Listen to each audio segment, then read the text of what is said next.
Welcome to Health and Life. This channel is dedicated to providing knowledge about health, nutrition, and healthy lifestyles, helping you and your family live healthier lives. I recently watched the videos by Dr. Eric Berg DC and Dr. Clayton Baker, titled, "Egg Prices Are Not by Accident," and I found the content to be truly thought-provoking. Let's discuss the points made by these two doctors. Today, we're going to delve into the truth behind the H5N1 avian flu. A topic that's generating a lot of controversy. Is this truly a natural pandemic? Or is it a scripted scenario? In this video, Dr. Clayton Baker joins Dr. Eric Berg DC to analyze the evidence and offer an in-depth perspective on checkmark similarities between avian flu and COVID-19. Checkmark who is really benefiting from this crisis. Checkmark how are consumers and farmers being affected? Checkmark what do we need to do to protect our health and rights? Fire the truth behind the avian flu might surprise you. Let's explore it now. In the current context, public health continues to face a new threat called the H5N1 avian flu. This epidemic not only affects the livestock industry but also directly impacts the food supply chain and the economy. However, a major question arises: is this a natural pandemic, or a strategy designed to control the food market and public health? To answer this question, let's look back at similar events in the past, especially the COVID-19 pandemic. We will see a pattern of creating a crisis, controlling it, and profiting from it, which has been applied before and now seems to be repeating with the avian flu. Looking back at the COVID-19 pandemic, we see that the SARS-CoV-2 virus originated in the Wuhan laboratory, where gain-of-function research was conducted on coronaviruses. Although this story was initially denied, over time, increasing evidence suggests that this virus was artificially modified and leaked out, whether accidentally or intentionally. With H5N1, a similar situation is occurring. Laboratories in the US and many other countries have been researching and modifying the avian flu virus to make it more transmissible. Some epidemiologists have questioned why we are intentionally modifying a dangerous virus and making it more contagious. Governments are applying strict control measures, including the mass culling of poultry, which severely impacts the food supply chain. These are not baseless hypotheses but signs of a familiar cycle repeating itself. Data from recent studies indicates that at least 2 major laboratories in the US have conducted studies modifying the avian flu virus. Southeast Poultry Research Laboratory, USDA, allegedly conducted experiments to increase the virus's infectivity. University of Wisconsin Veterinary School, where scientist Yoshihiro Kawoka, funded by NIH and the Gates Foundation, conducted similar studies. What is gain-of-function research? It is a process of modifying a virus to make it more dangerous, with the aim of researching how to prevent it. However, if not strictly controlled, the virus can leak out, as happened with COVID-19. Some medical experts, including former President Obama, have warned that this research could create global medical disasters. So why are there still organizations that continue to fund and promote these studies? Where does the real benefit lie? Currently, the H5N1 avian flu does not cause high mortality in humans. In fact, according to statistics, there have only been 67 cases in North America in the past few years.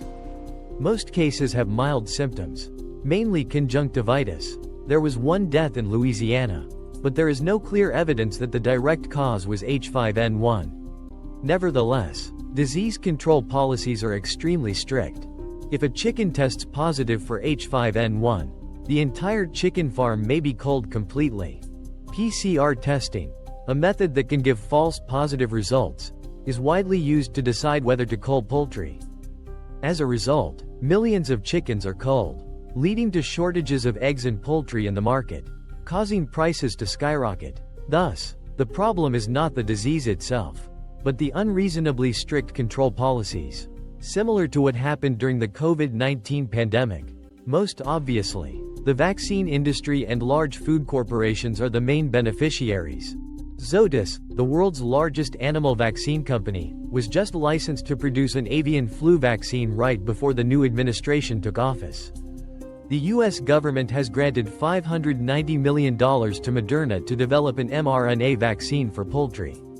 When the entire poultry flock is vaccinated, Pharmaceutical corporations will have a huge consumer market, similar to the COVID-19 vaccine campaign. The question is the real goal to protect public health? Or is it just a strategy for profiteering? What can we do to prevent this? Recognize the true nature of the problem. This is not just a common disease, but possibly a strategy to control food and health. Stop gain-of-function research.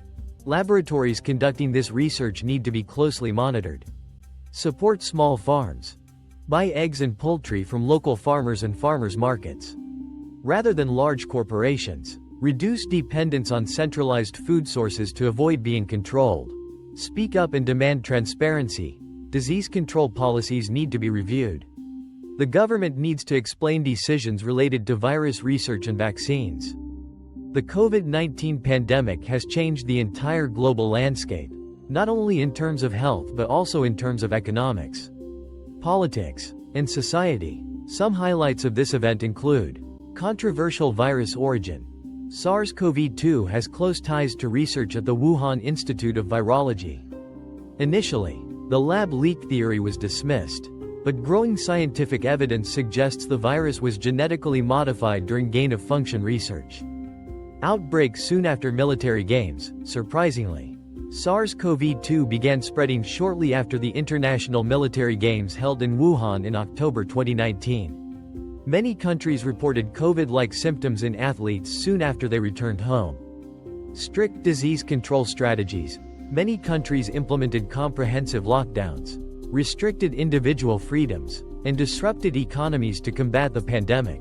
This led to major societal changes, shifting towards digital surveillance and centralized health management. mRNA vaccine push. mRNA vaccine technology was deployed at an unprecedented pace, generating hundreds of billions of dollars in revenue for major pharmaceutical companies like Pfizer and Moderna.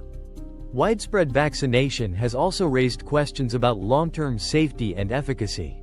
From a scientific perspective, the COVID-19 pandemic may not be merely a health crisis, but also a tool for social control and an economic opportunity for some large corporations.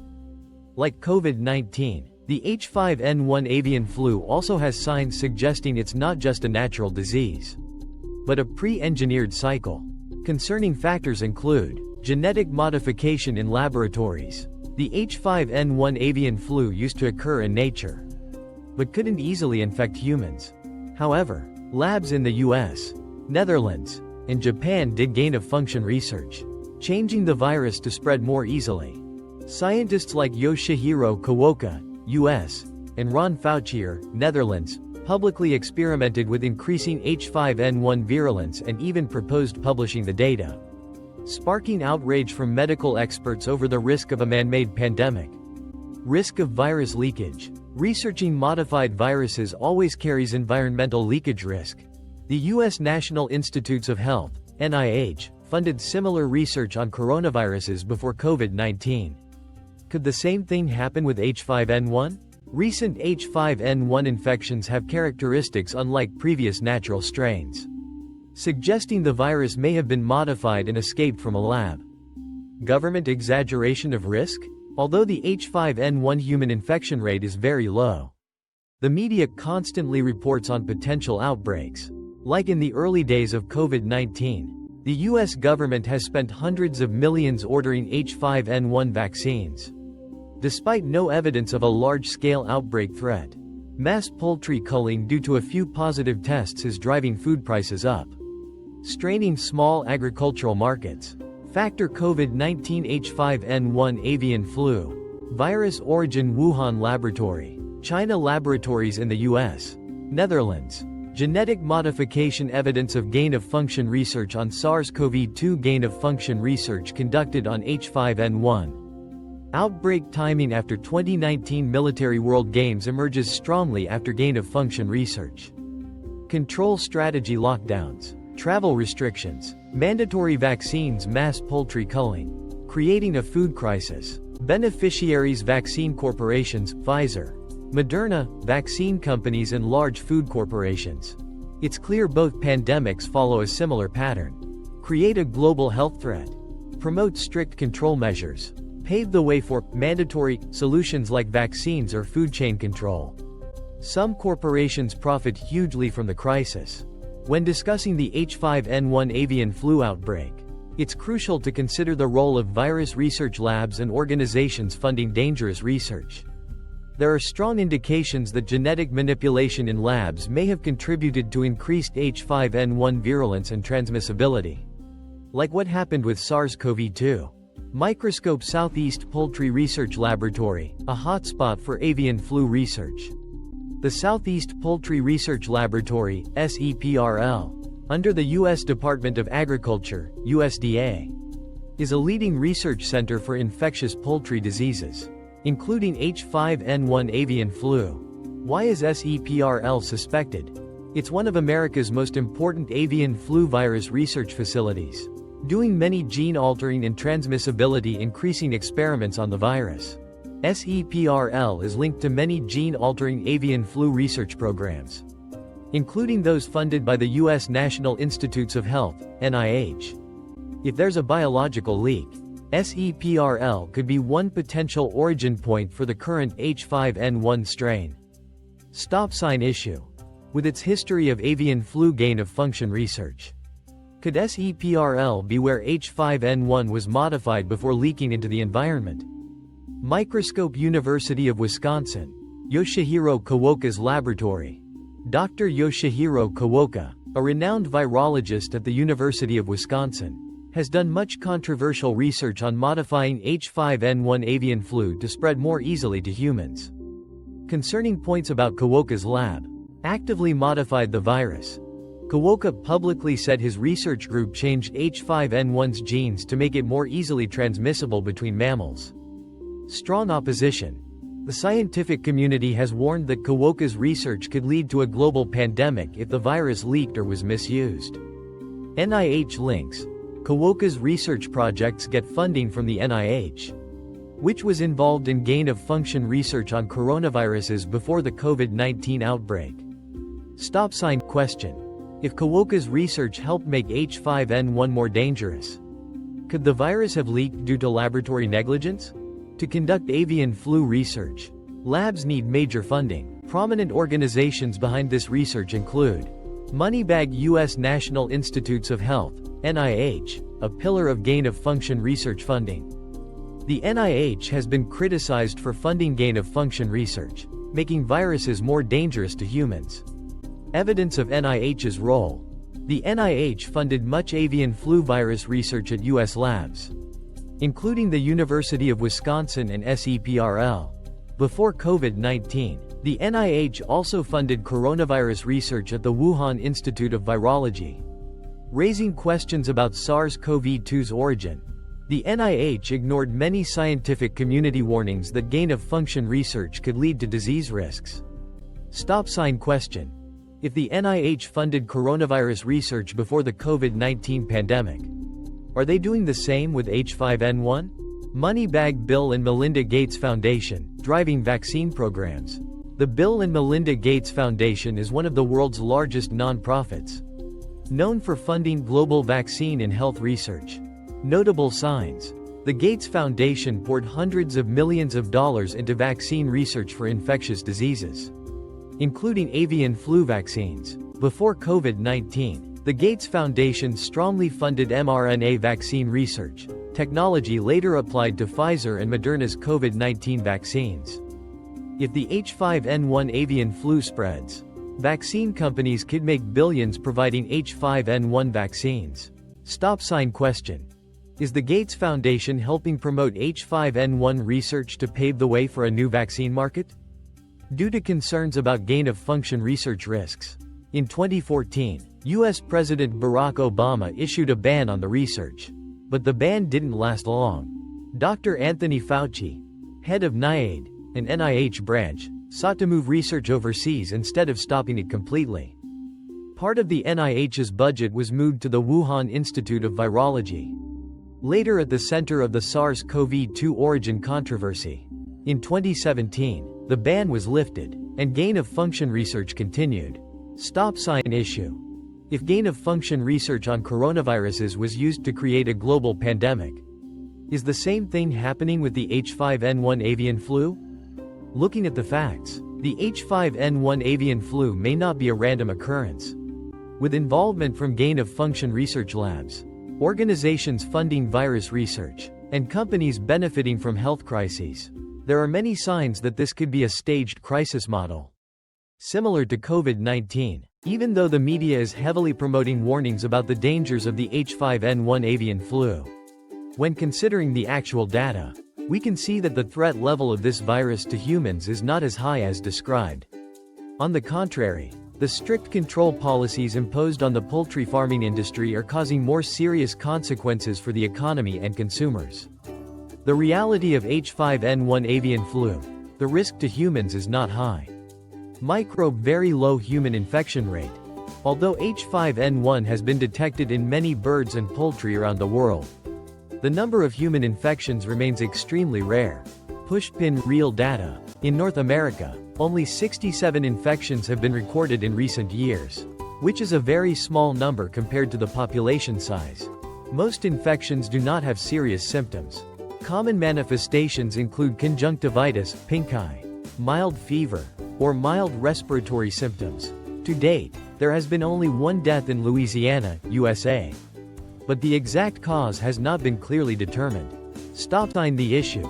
If the H5N1 virus is truly dangerous to humans, why are the number of infections so low and the mortality rate not high? Microbe-inflated risk, like COVID-19?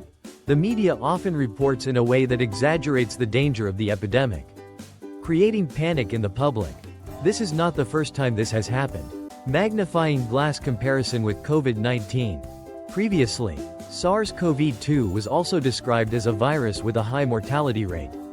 But over time, many studies have shown that most infections only have mild or no symptoms. It was the health policies and media that made the COVID-19 epidemic more frightening than it actually was. H5N1 may be following a similar scenario, where scientific reports do not prove a large threat level, but control policies are becoming increasingly harsh. Stop sign the question. Is the H5N1 avian flu being exploited to create a new crisis to serve the interests of certain groups? Poultry control policies cause greater consequences than the virus itself. Microscope mass testing, a tool for control instead of protection. One of the main measures authorities are taking to control H5N1 is mass testing on poultry flocks. Pushpin the problem with avian flu testing. If just one chicken tests positive, the entire chicken farm can be culled, even if the remaining chickens have no symptoms. The most common testing method today is PCR, but this method can give false positive results due to its high sensitivity, especially when applied on a large scale. This means that millions of healthy poultry are unnecessarily culled, causing great economic losses and a shortage of food supply. Stop sign the question. Is the policy of culling poultry the main reason why egg and poultry meat prices are increasing, rather than the virus itself? Impact on farmers and the food supply chain. Tractor pressure on farmers. The government is applying strict regulations to poultry farmers. Farms are required to test their chicken flocks. If there is a positive case, the government will order the culling of the entire flock. The government compensates farmers with public funds, which is the people's tax money. Pushpin the problem. Being compensated makes some farmers not oppose the culling policies, even cooperating with the authorities to receive financial support. This inadvertently encourages the unnecessary culling of poultry, instead of finding a more scientific way to control the epidemic. Stop sign the question. If H5N1 avian flu is not really dangerous, why is the government putting pressure on the livestock industry instead of finding a more reasonable control measure? Consequences. Price inflation and impact on consumers. Cooking shortage of eggs and poultry meat not due to the virus but to policies. When many poultry flocks are culled, the inevitable consequence is a sharp decrease in the supply of eggs and chicken meat. Pushpin direct impact on the food market. Reduced supply right pointing arrow high egg and chicken meat prices. Consumers suffer greatly because they have to pay more for essential items. Large corporations can benefit because they can adjust production and prices according to their business strategy. Magnifying glass reality. During the COVID-19 pandemic, lockdowns caused a global food crisis. But the main reason came from control policies, not the virus. Currently, The H5N1 avian flu may be being exploited in a similar way, with consequences not only stopping at the agricultural industry but also directly affecting people's wallets. Stop sign the question. If the epidemic is really dangerous, why do control measures cause more damage than the virus itself? In short, the H5N1 virus does not pose a major threat to humans, but the government still applies extreme control measures. Farmers are forced to cull poultry flocks. While the testing policy is not entirely accurate, consumers are the most disadvantaged group, as food prices are increasing not because of the virus, but because of management policies. Magnifying glass. So, is this not just a health crisis, but also a model of economic manipulation? Looking back at history, we can easily recognize that every major crisis is accompanied by benefits for a certain group. With the H5N1 avian flu, the story does not just stop at a simple epidemic, but also involves pharmaceutical corporations, government policies, and global food control models. So, who really benefits from this crisis? And more importantly, how can we prevent this manipulation? The avian flu is not just a medical issue, but it also opens the door for lucrative business opportunities, especially in the field of vaccines. Forcing vaccination of all poultry. One of the clearest directions that the government and pharmaceutical corporations are pursuing is mandating vaccinations for poultry. Notable coincidences. Zoetis, a large pharmaceutical company specializing in veterinary medicine, was licensed to produce avian flu vaccines just before Donald Trump took office. The Biden administration recently spent $590 million to fund Moderna's development of mRNA vaccines for poultry. Sign the question. If the virus does not pose a real danger, why is the government investing hundreds of millions of dollars in vaccines? If poultry are vaccinated on a large scale, who will control the supply? Is this a step towards creating a monopoly on food? mRNA vaccines for poultry, the next step in the game? Traditional vaccines have been around for decades. But why are pharmaceutical corporations focusing on mRNA vaccines for poultry right now? Notable issues. mRNA vaccines are a new technology, with limited long-term studies on their impact on animals or humans when consuming food derived from animals vaccinated with this type of vaccine. If all poultry are vaccinated with mRNA vaccines, it means our food supply will be completely in the hands of pharmaceutical corporations. Consumers will not have a choice. All eggs and poultry meat on the market may have been genetically modified. Sign the question. Is this not a medical solution, but another step in the global food control model? Even though large corporations can manipulate the market, the ultimate decision rests with the consumers. If we understand the problem clearly and take appropriate actions, we can escape this control loop. Recognize the truth. This is not a war against disease. First, it must be recognized that this is not simply an attempt to control the avian flu, but a broader manipulation model. Evidence. The avian flu is not dangerous to humans, but there are extreme control policies being applied. Pharmaceutical corporations are heavily funded to develop vaccines just before the epidemic breaks out strongly. Policies forcing the culling of poultry are causing greater consequences than the virus itself. Sign the question. If the virus does not cause mass deaths, who really benefits from this crisis? And gain of function research. One of the most controversial factors in recent pandemics is gain of function research, that is, intervening with viruses to make them more dangerous. In reality, in 2014, the Obama administration banned gain-of-function research, but these studies continued to take place in some laboratories around the world. Dr. Anthony Fauci funded coronavirus research at the Wuhan Institute of Virology, raising questions about the origin of COVID-19. Laboratories in the US and other countries are also involved in research to increase the virulence of avian flu viruses. Solution. Governments need to stop these studies immediately, because creating new viruses is not a solution, but a threat to global health. Seedling supports small farms and independent food sources. One of the most effective ways to combat food market manipulation is to support small farms and independent production models. Practical actions each person can take. Buy eggs and poultry meat from small farms. Farmers markets instead of large supermarkets. Avoid consuming food from large corporations that show signs of controlling the food and vaccine markets. Support sustainable agriculture models to avoid dependence on large supply chains. Stop sign the question. Are we gradually losing control of food when we depend too much on large corporations? Another worrying trend is policies to monitor and control small-scale livestock farming.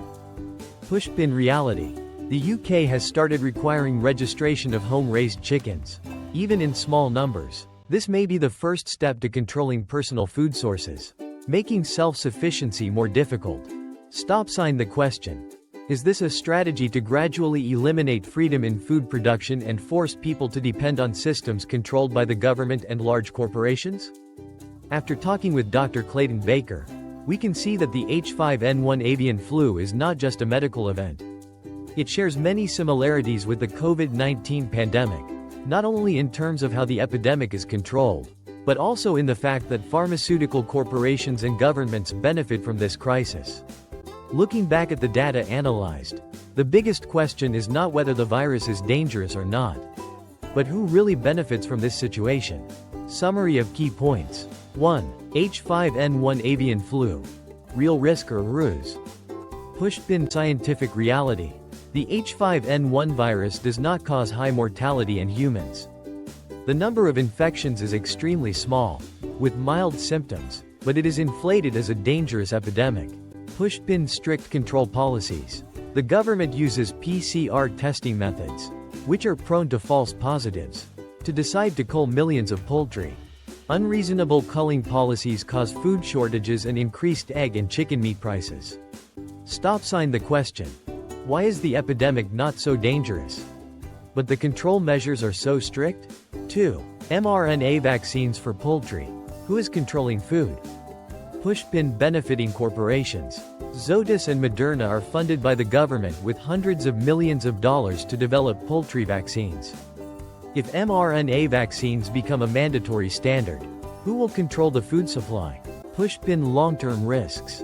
Consumers no longer have the right to choose clean food because poultry have been vaccinated. mRNA vaccines for animals have no long-term studies on the effects on humans when consuming food from animals vaccinated with this type of vaccine. Stop sign the question. Is this not just an anti-epidemic strategy, but a global food control model? Impact on farmers and consumers. Pushpin farmers under pressure. The government requires farms to test livestock. If there is a positive case, they are forced to cull the poultry flock, but are compensated with the people's tax money. This creates a financial incentive that forces many farmers to cooperate, whether they want to or not. Pushpin consumers bear the consequences. Egg and chicken meat prices are rising sharply, but the reason is not the virus, but irrational control policies. Large corporations gradually control the food market, while people gradually lose access to clean food from small farms. Stop sign the question. If there is no manipulation, why do these control measures cause a food crisis instead of preventing the epidemic? After analyzing the issue from many angles, I realized that the epidemic is only part of the story. What is more worrying is how large corporations use epidemics to gain control of the food market. Light bulb: we cannot prevent crises from being created, but we can protect ourselves by 1. Choosing clean food and cooking our own meals. Limit processed foods from large companies. Buy eggs, meat from small farms, farmers markets, or raise our own if possible. Limit food that has been biologically interfered with, especially poultry that may have been vaccinated with mRNA. Man lifting weights. 2. Building health to strengthen the immune system. Exercise regularly, which not only improves physical fitness but also reduces the risk of disease. Eat a balanced diet. Supplement foods rich in vitamin C, D, zinc to increase resistance. Get enough sleep for the body to recover. Avoid prolonged stress. Pill 3. Avoid complete dependence on the healthcare system. Use natural herbs and supplements to support immunity. Limit the abuse of antibiotics and unnecessary vaccines, especially when there are not enough studies on long-term side effects. Brain 4. Read, understand and ask questions about health policies. Do not believe all information the media puts out without verifying. Learn how to read scientific studies. Distinguish between official and manipulated information. Ask questions when there are unusual health policies, especially when large corporations benefit from these decisions. After talking with Dr. Clayton Baker, there is one thing I realize: we cannot prevent crises created by large corporations, but we can protect ourselves and our families. Pushpin, remember, food is the most powerful control. When you control food, you control people. Health is the most valuable asset. Don't let it depend on the commercial healthcare system. Awareness is the most powerful weapon. When you understand the truth, you can choose the best path for yourself. Fire: we cannot change the world immediately, but we can start with small actions. Eat clean, live healthy, and ask questions about what is going on around us. What do you think about the information in today's video? Leave your comments in the comment section. Right finger if this is your first time coming to Health and Life. Don't forget to subscribe to the channel and turn on the notification bell so you don't miss the next useful videos. Thumbs up, like and share this video so more people know the truth about the avian flu. Thank you for following. See you in the next video. Rocket sparkles.